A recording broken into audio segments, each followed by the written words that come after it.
3 দিন ধরে অচেতন, শ্বাস-প্রশ্বাস চলছে কৃত্রিম উপায়ে। ঢাকা মেডিকেল কলেজ হাসপাতালে চিকিৎসাধীন মাগুরার 8 বছরের শিশুটি এখন জীবন মৃত্যুর সন্ধিক্ষণে।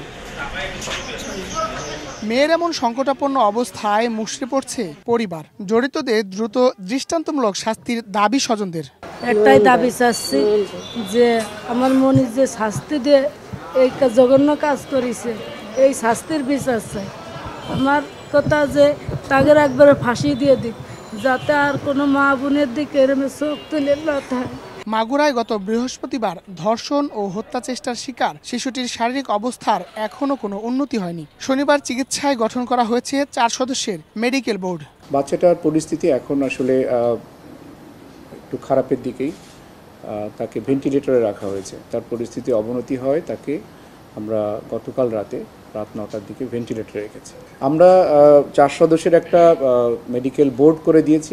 ফ্রি অফ কস্ট তার যেসব জিনিস লাগবে, ওষুধপত্র আমরা হাসপাতাল থেকে প্রোভাইড করব।